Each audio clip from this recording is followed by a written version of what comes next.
Alors nous sommes dimanche, on est donc le 12 Heshvan et nous sommes arrivés d'Af Ain Bet de Menachot.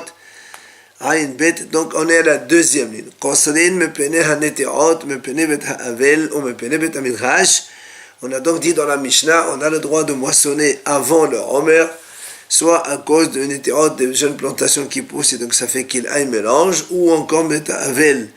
Parce qu'il y a donc dans la maison donc des endeuillés qui rentrent et qu'on doit faire une place pour les gens et puissent les consoler.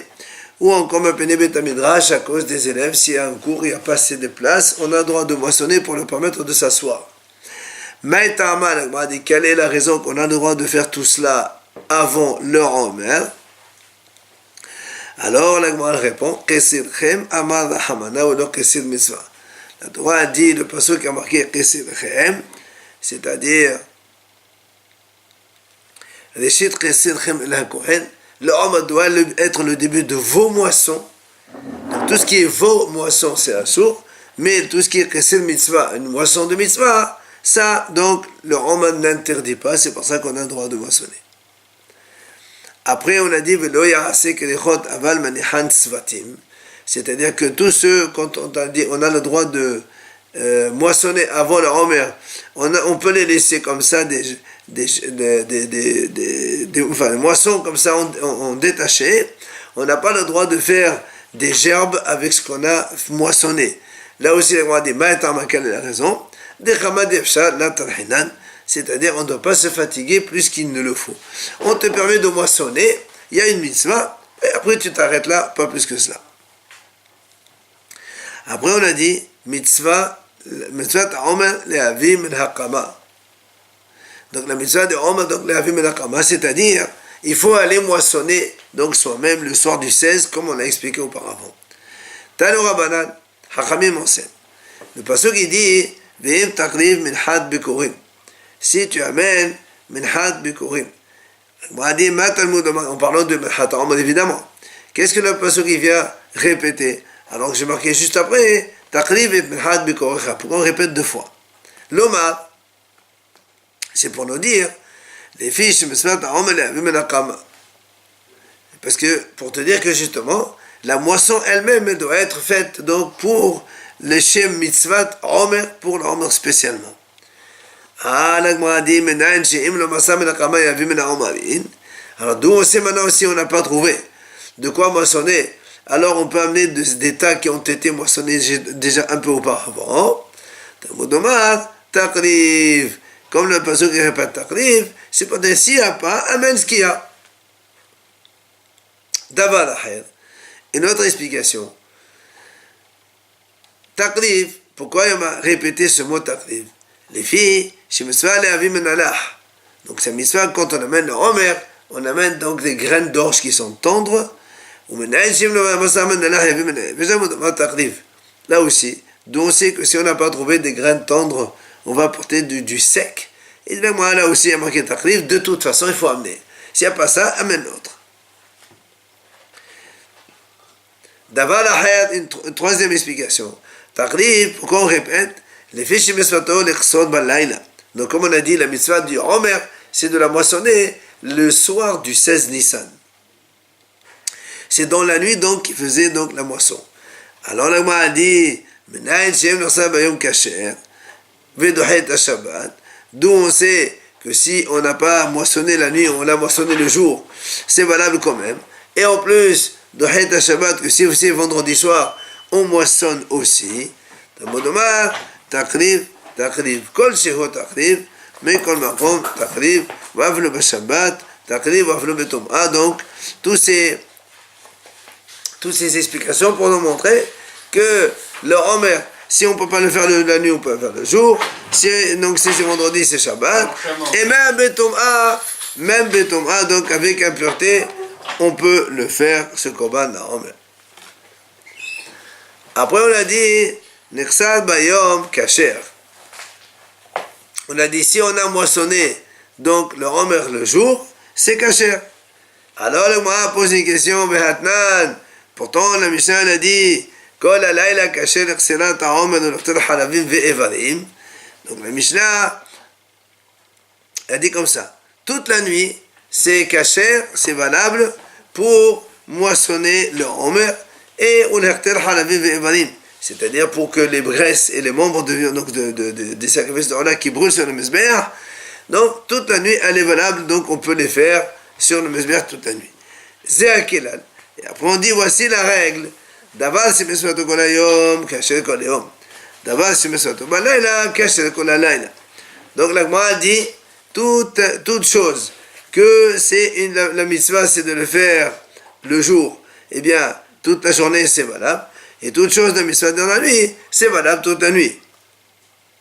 Alors la Gemara dit Katan et la domiadium. Donc là on a fait que dans la règle le jour et la nuit ils ont le même statut. Ce qui est caché le jour c'est toute la journée et la nuit c'est toute la nuit. Madiyom balayla la avdelayla beyom namila. Alors on a dit, voilà il y a marqué. Donc on déduit de là que si on dit que ce qui est pour le jour c'est valable toute la journée, donc la nuit c'est pas valable. La même chose, quand on dit voilà tout ça c'est valable toute la nuit, le jour c'est pas valable. Et donc tu vois bien que si la mitzvah de Homer est de la moissonner la nuit, donc si on l'a fait le jour ça doit pas être valable. Comment toi tu m'as dit que si on l'a fait le jour c'est valable?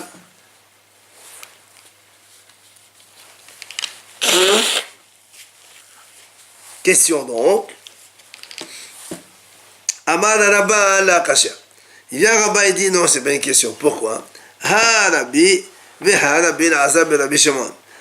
Non, une c'est l'auteur Rabbi et l'autre c'est l'auteur Rabbi l'Azab et Rabbi Shimon. C'est-à-dire, Rabbi dit on doit le faire la nuit. Si on a fait le jour, c'est caché. Et Rabbi l'Azab et Rabbi Shimon dit non. On doit faire que le jour, et si on ne la fait pas, la nuit seulement, et si on ne la fait pas, donc le jour on ne peut pas le faire. Détania, c'est ce que Gouan nous ramène ici, cette mahlouk justement, entre Rabbi Lazar et Rabbi Shimon et Rabbi, Haya Omed Maqliv Ben Hata Omer. Si quelqu'un, le Kohen, il était en train d'amener donc le Omer devant le Mizbeach le 16 Nissan. Et voilà que, Venet met, et elle est devenue impure, donc on ne peut plus la mettre sur le Mizbeach. Alors qu'est-ce qui se passe? Rabbi il dit comme ça, s'il y avait, donc il y a encore donc de l'orge à côté qu'on a moissonné, alors il dit amène une autre et remplace celle-là, parce que celle-là est impure, tu amènes une autre qui est bonne. Et s'il n'y a pas autre, qu'est-ce qu'il lui dit?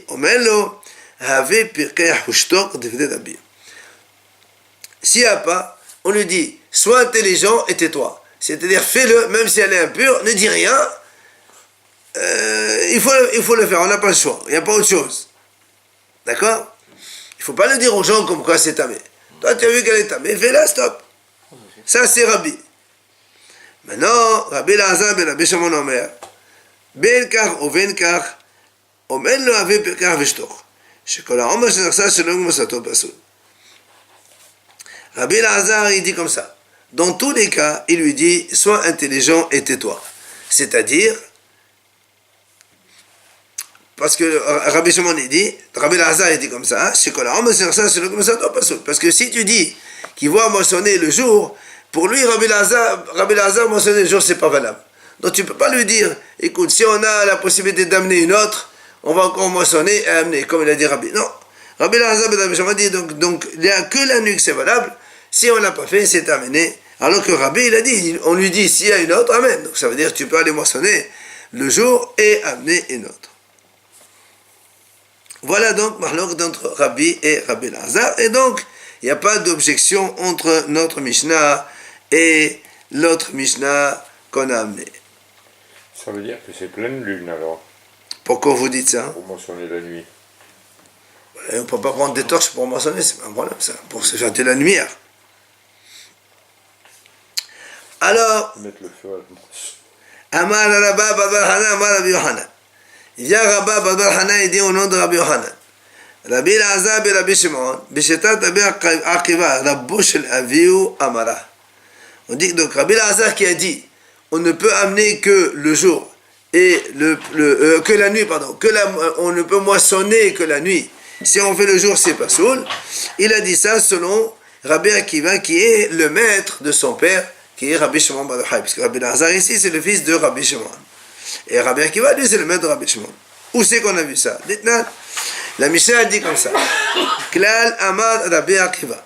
Il y a un principe que Rabbi Akiva il a énoncé.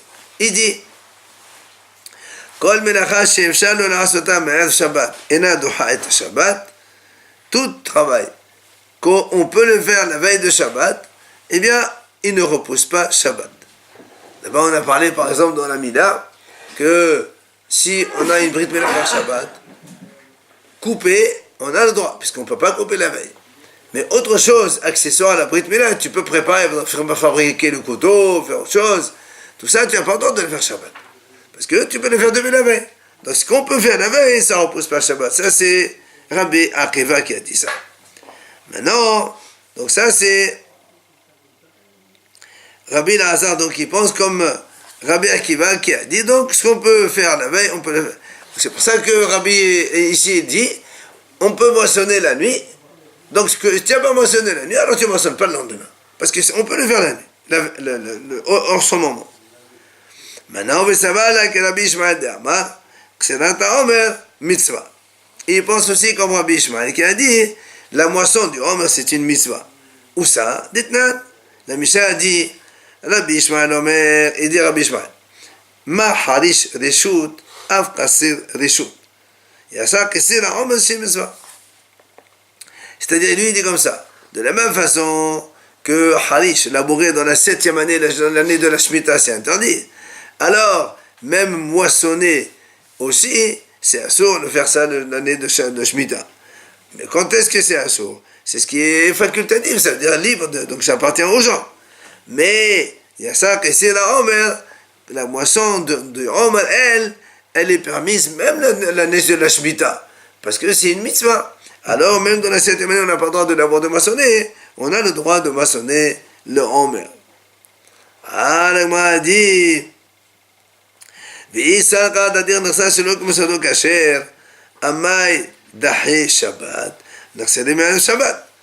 tu me dis maintenant, même si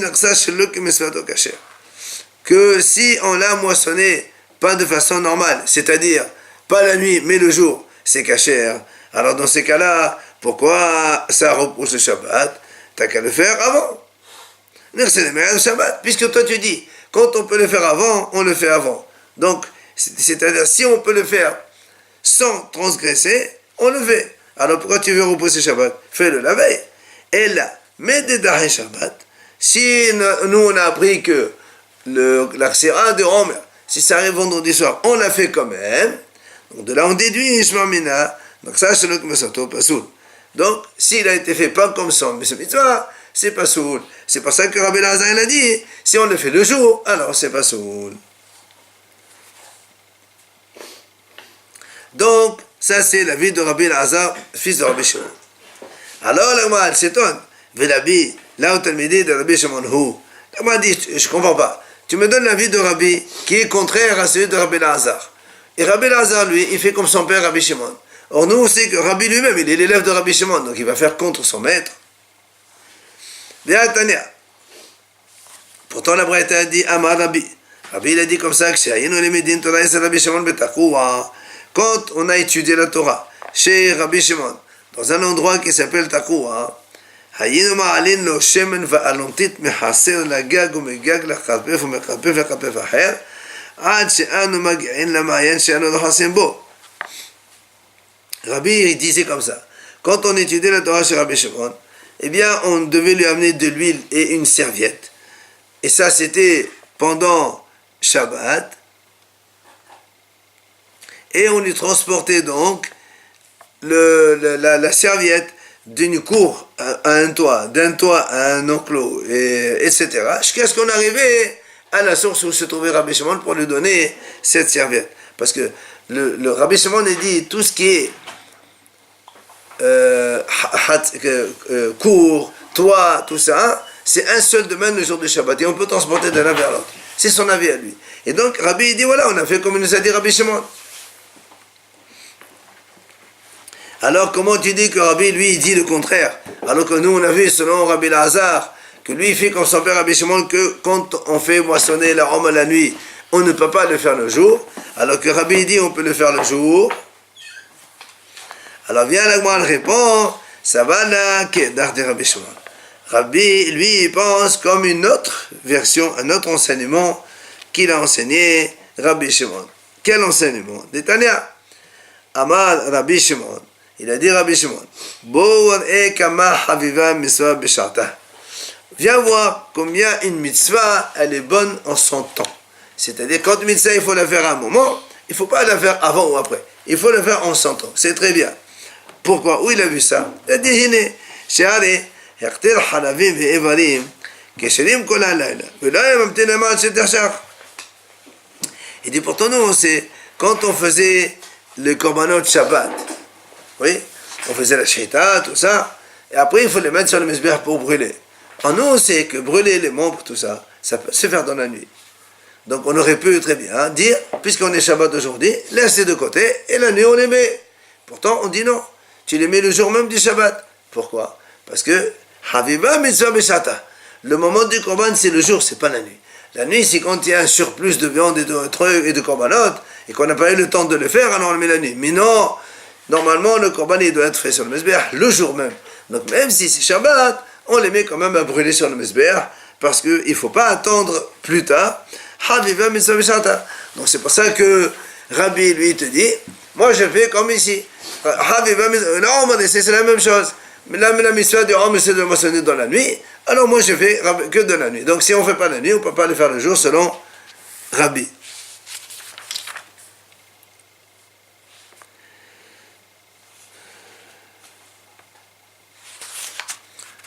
Donc Rabbi dit, donc si on ne peut pas faire la nuit, on peut le faire le jour. C'est exactement ça. Alors maintenant, la Gemara dit comment? Et alors maintenant je pose la question. Et Rabbi Lazar, il ne fait pas comme son père Rabbi Shimon qui a dit justement Haviva Mitzvah B'Shata. Toi tu m'as dit non, Rabbi il pense comme un autre enseignement. Donc il faut faire la mitzvah en son temps. C'est pour ça qu'il faut faire la nuit et pas le jour. Alors que Rabbi Lazar, le fils de Rabbi Shimon, a dit on peut le faire le jour ou la nuit aussi. C'est pas le contraire. C'est bien ce qu'on a dit, non? Non, c'est Rabbi qui a dit. Ah, Rabbi. Rabbi. C'est Rabbi qui a dit on peut faire le jour et la nuit. Rabbi il a dit on peut le faire le jour et la nuit. Rabbi Lazar a dit on ne peut pas le faire la nuit. Donc, c'est ça. Donc, selon Rabbi Lazar, comme il a dit son père au début, on a dit que si ça repousse Shabbat, c'est qu'on ne peut pas le faire en dehors de sa mitzvah. Alors on dit Rabbi, alors il ne fait pas comme Rabbi Shimon son maître. Pourtant, donc il faisait comme il a dit Rabbi Shimon, c'était son élève. Alors on a répondu comme lui il disait, donc Rabbi qui disait qu'on peut le faire, si on n'a pas fait la nuit, on peut le faire le jour. Alors comment ça vient?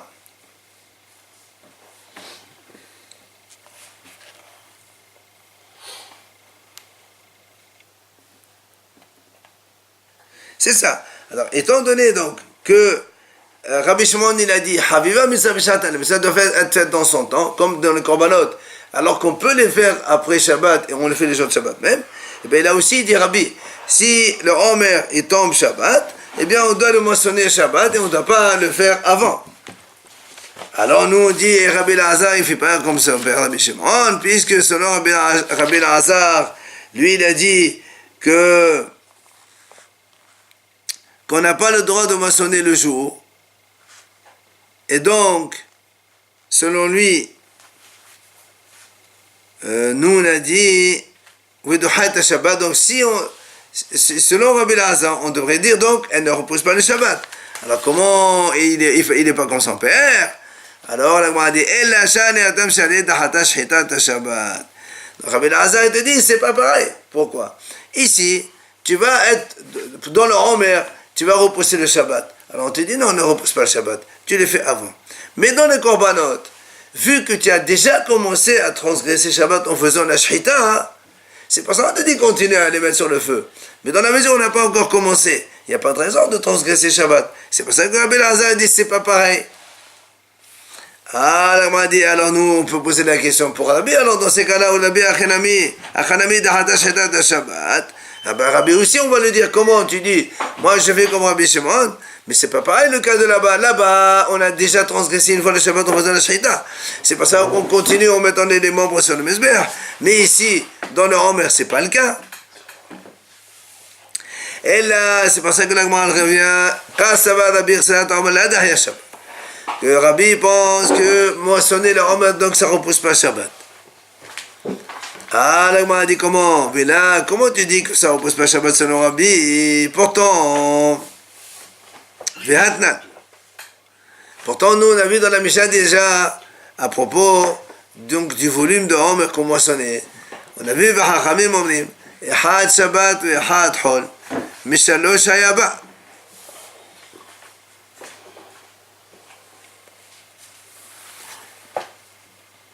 Donc la Mishnah dit que quand c'est Shabbat, on moissonne moins.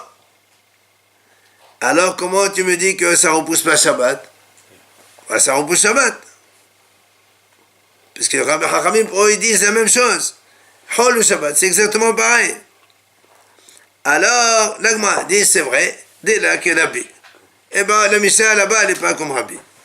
Alors on dit, pourtant, Hachamim, on a Shabbat, Hol, Bishosha, Bishalosh Komot, Bishosh Magalot. On a dit là-bas, les Hachamim disent que ce Shabbat, on fait la même chose, il faut 3 paniers, 3 fossiles, etc. Et alors on a aussi dit, c'est dès là qu'il y a Rabbi, c'est pas comme Rabbi. Ah, au Shabbat, là aussi dans la Mishnah, c'est marqué là-bas que le Kohen il leur dit est-ce que c'est aujourd'hui Shabbat, vous êtes d'accord? Et ils disent oui. Donc tu vois bien qu'on a fait Shabbat. Ah, mais dit là-bas aussi, c'est pas comme Rabbi. Donc cette Mishnah, elle n'est pas comme Rabbi.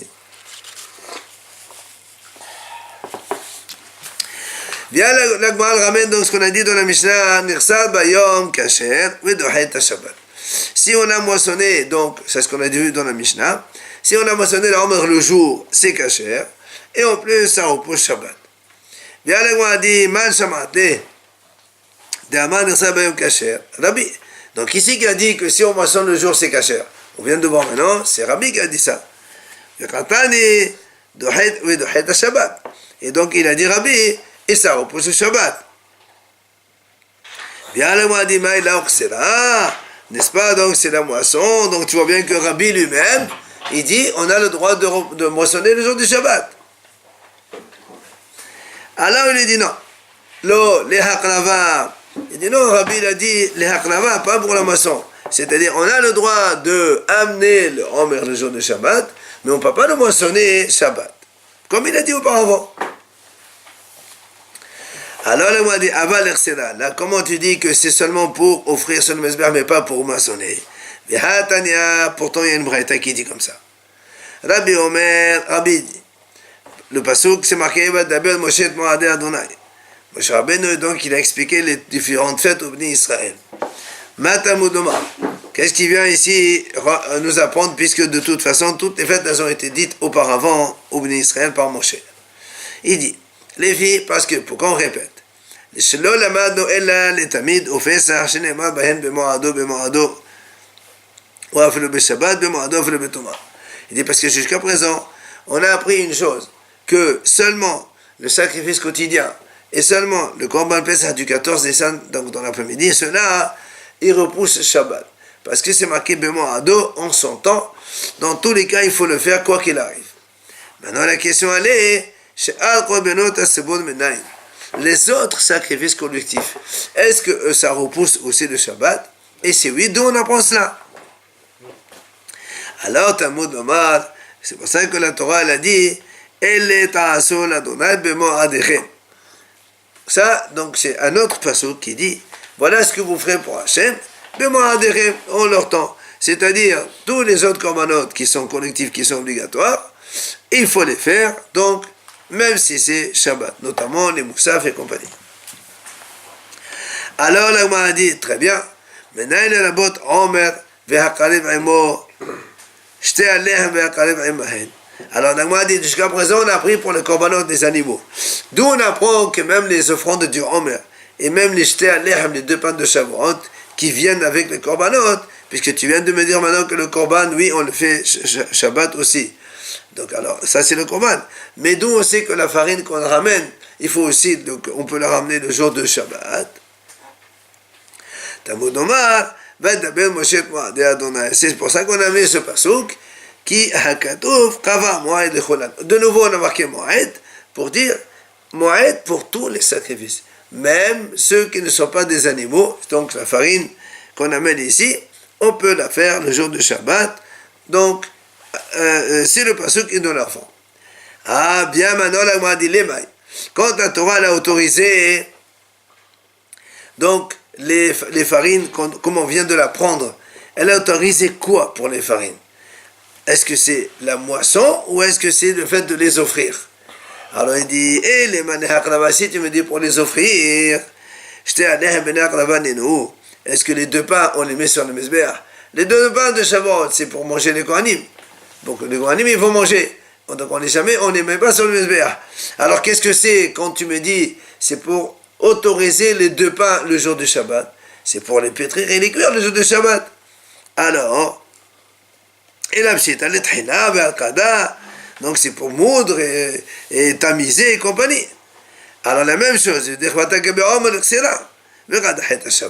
donc tu vois bien, pour le homme aussi, c'est la même chose. Parce que comme la Torah a dit là-bas, en même temps, quand nous on a appris que cela on les fait Shabbat, c'est sûr, on ne parle pas de l'offrande, puisque le deux pains ça ne s'offre pas. Donc comme dans le pain c'est la préparation du pain, là aussi le homer c'est la moisson du homer. Et donc on voit ici que quoi? C'est pour la moisson, et donc moissonner le homer Shabbat, c'est moutar. Alors, non, et ça contredit ce qu'il a dit Rabbi. Alors la Gemara répond non. Et la homer le hakrava. Elle m'a dit non. Le homer c'est pour hakrava, c'est pour offrir sur le mezbeach, pas pour le moissonner. On ne moissonne pas Shabbat, le homer comme il a dit Rabbi jusqu'à présent. Maintenant, et alors qu'est-ce que tu vas faire? Comme on a mis le homer et les deux pains en même temps, comment tu vas comprendre? Et de la afiya, c'est-à-dire pour faire cuire les deux pains le jour du Shabbat, tu peux les faire cuire. Rabbi Tanur Mekadesh. Et Rabbi, il pense que c'est le four qui est Mekadesh, c'est-à-dire donc la cuisson du pain, c'est ça qui lui donne sa sanctification. Et donc c'est pour ça que si et a fait la méthmol, et si on le fait cuire la veille, donc si il a été cuit, il est déjà kadosh. Alors si maintenant on le fait cuire la veille, il va rester cuit comme ça, il va passer la nuit. Du coup, quand il passe la nuit, le lendemain il devient passer, le jour de Shavuot, c'est pas possible. C'est pour ça que Rabbi dit, on les enfourne le jour même de Shavuot, et c'est le four qui est sanctifié. Alors vient la Gemara dit comment? Comment on te dit que selon Rabbi c'est le four qui sanctifie les deux pains? Pourtant, la Braïta dit comme ça. Les agneaux de Shavuot ne sanctifient le pain qu'en faisant la shchita. C'est-à-dire, tu vois bien que qu'est-ce qui donne la sainteté aux deux pains de Shavuot? C'est la shchita des agneaux. Alors, qu'est-ce que tu me dis que c'est le four? Ketsat, et la Gemara explique, Shehatan Nishman, Uzalak Daman Nishman, Kada Shalih.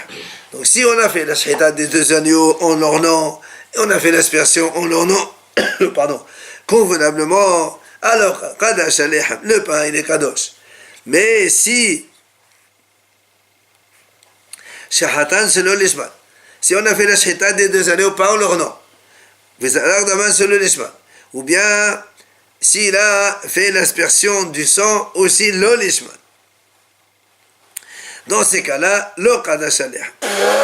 Si les deux, la Shaita et la Zeka, on a fait chez l'olishman, donc les deux pains ils ne sont pas valables, du coup, les deux agneaux ne sont pas valables, donc le pain il n'est pas non plus sanctifié. Maintenant, chez Hatan l'ishman, nous allons demain sur l'olishman. Si maintenant il a fait une seule des deux choses, l'ishma, par exemple la Shaita l'ishma et la Zeka c'est pas l'ishma. Halehem, kadosh, ve'eno kadosh, Rabbi. Rabbi, il dit, le pain, il est kadosh, il n'est pas kadosh. On a vu donc déjà. Alors que Rabbi Lazar ben Rabbi Shimon omer, le'olam eno kadosh, ad shishchot nishman, ve'zoman nishman. Et donc, tout ça, c'est pour nous montrer que quoi? Que selon Rabbi, c'est pas le four qui sanctifie le pain, mais c'est la shchita des deux agneaux. Alors, comment tu dis que Rabbi, il dit, metano mekadesh?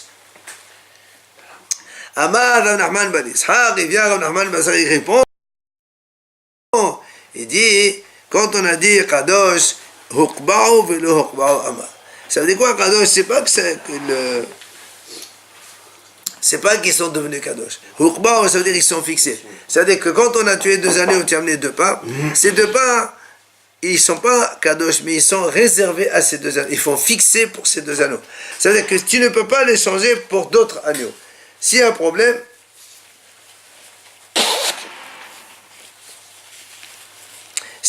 dans la shahita des agneaux, tu ne peux pas changer les pains pour d'autres agneaux. Mais il n'y a pas marqué qu'ils sont Kadosh.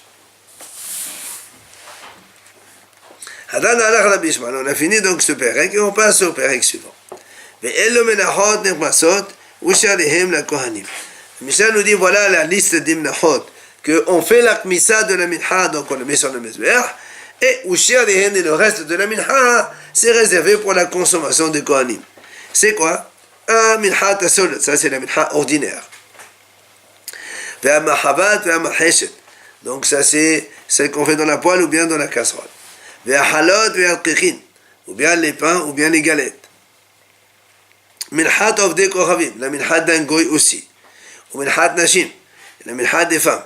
Ou minhat haomer, même la minhat de Homer que nous on amène le 16 Nissan, là aussi, les Kohanim fait la kmissa, pour le reste c'est pour la consommation des Kohanim. Ou minhat hoté, la minhat d'un fauteur, donc quand c'est Korban Olev Yored qui n'a pas assez d'argent, il amène donc la semoule de farine. Ou minhat kenaot, et la minhat de la femme sota. Tout cela, donc le Kohen il fait la kmessa, il met sur le mesber, et le reste, c'est destiné pour la consommation des Kohanim. C'est quoi la mincha des femmes alors? C'est quand elles ont accouché? Non, une femme qui amène un korban mincha normal, une offrande. Rabbi Shimon Omer, minchat hoté shel Kohanim, nakmeset, ve'chomes qadim le'asmo, shi'irayim qadivim le'asman. Rabbi Shimon dit comme ça, si le fauteur c'est un Kohen, nous on sait que le mincha d'un Kohen, elle est entièrement brûlée sur le mesber. Alors comment il fait? Il fait quand même la kmissa. On met la kmissa sur le mesber et on met le reste aussi sur le mesber. Ça c'est donc notre Mishnah. Voilà. Amar la papa. Kol echad etnan aïsatnan. Chaque fois dans la Mishnah, on liste donc les minachot, eh bien on parle toujours les 10 pains de mincha. Qu'est-ce que tu m'apprends? Tout simplement, là, pour Rabbi Shimon, on a vu ça plusieurs fois. C'est pour exclure ce qu'il a dit. Rabbi Shimon de Amar, Mersa halot, Mersa lechechen yavir, kamashmanan dela. C'est-à-dire que Rabbi Shimon a dit qu'on peut amener 5 pains et 5 galettes. On dit non. Ou tu amènes tout 10 halot, ou tu amènes tout 10 lechechen, donc 10 galettes, mais tu ne peux pas faire moitié-moitié, c'est pas ça qu'on a dit. Ushia vehen la kohanim, on a dit donc les restes, c'est pour les kohanim. Alors l'Agma a dit, mais d'où tu apprends cela? Alors l'Agma répond, d'Chtiva, Ktiva. Donc dans certains, il y a marqué clairement dans la Torah que c'est marqué, le reste, c'est Aaron il mange avec ses enfants. Donc il y a des minachot dans lesquels c'est marqué clairement dans la Torah, le reste c'est pour la consommation des Kohanim. Maintenant, ou de l'Achtiva. Et dans les minachot où il n'y a pas marqué, d'où tu apprends que le reste c'est les Kohanim qui vont manger? Il dit, c'est marqué dans le pasuk, Vezot Torah mincha. Voici le statut donc de la mincha. Donc c'est les enfants d'Aaron qui vont amener l'offrande dans le Beth Amikdash. C'est normal, ce sont les Kohanim qui font les korbanot. Donc c'est marqué, le reste, c'est Aaron et ses enfants qui vont manger. Alors, vient le Gouin dit, là, quand même, quand il s'agit d'une hâte de blé, je ne me pose pas la question. Moi, ma question, elle est, d'où on sait que c'est les Kohanim qui mangent, c'est comme si une hâte de l'orge. D'où tu sais que les Kohanim, ils vont manger le reste. Alors, l'Agma dit, il dit, puisque elle aussi, on le fait kmissa, donc automatiquement, le reste, c'est pour les Kohanim. Alors l'Agma a dit, allez, Badi Rabbanan, là, comme moi, la question, je ne la pose pas selon le Hachamim qui, dans notre Mishnah, Hachamim ont dit, on met le corps, mais c'est le reste pour les Kohanim. Donc ça, c'est la question, ne se pose pas. Ma question, elle est,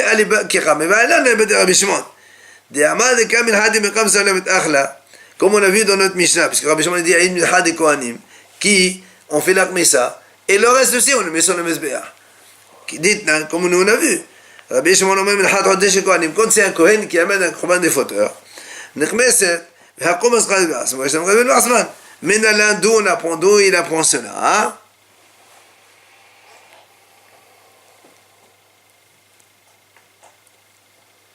Donc d'où il apprend, puisque Rabbi Shimon il a dit que la mincha, il a aussi bien la messa que le reste, c'est pour le Mezbeach. D'où il apprend pour les autres que les Kohanim, ils doivent manger le reste. Amar Hizkiya, il vient Hizkiya, il répond. Il dit, c'est marqué dans le pasuk, V'chol mincha belolav Hashem nuachadeva, l'chol b'nei Aaron teyeh. Il dit le pasuk comme ça, toute mincha qui est belolav Hashem, donc soit mélangé avec de l'huile, soit hadeva, soit les sèches, il n'y a pas d'huile. Il est marqué, l'chol b'nei Aaron teyeh. Donc ce sera pour la consommation des enfants de Aaron. Alors la a dit, si ce pasuk-là n'a pas besoin de nous apprendre que c'est pour la consommation des Aaron pour les mincha de blé. Parce que ça, pour les mincha de blé, on l'a déjà appris avec un autre pasuk. Alors pourquoi le Torah le répète ici? Il dit, donc, c'est pour ça ici on va inclure même les minachot qui sont à base d'orge, et bien on apprend la même chose que le reste c'est pour les Kohanim. Maintenant, la même chose qu'il y a marqué Hadeva aussi, quand la mincha est sèche, c'est pour les Kohanim. Là aussi, on savait très bien que c'est les Kohanim qui le mangeaient, à partir d'un autre pasuk. Pourquoi on recommence une deuxième fois? Donc, de là tu apprends même Hadeva de l'orge, les Kohanim ils mangent. Voilà, donc on apprend ici avec ces psukim en plus que même selon Rabbi Shimon, le reste des mlachot, c'est pour la consommation des Kohanim. Alors la Gemara dit, comment tu as utilisé ce pasuk pour faire cette dracha que tu viens de faire maintenant, comme quoi les Kohanim peuvent manger le reste des mlachot? Il dit, mais ce pasuk, on l'a déjà utilisé pour un autre enseignement. Lequel? Il y a une braïta qui dit comme ça. Minayin she'en cholkin menachot keneret zvachim. Talmud lomar, v'chol ha-mencha she'te'afi batan v'chol menachot yesh ki'achim. On ne peut pas continuer parce que le raisonnement il est beaucoup plus long. Donc on reste sur la question et demain on verra la réponse. Comment tu as dit que le pasuk il a été utilisé donc pour apprendre cet enseignement que tu as aujourd'hui, c'est-à-dire que les Kohanim mangent les restes donc, des minachot, même de l'orge. Pourtant, nous, on sait que ce pasuk il a été utilisé pour un autre enseignement. On verra lequel et on répondra à ça.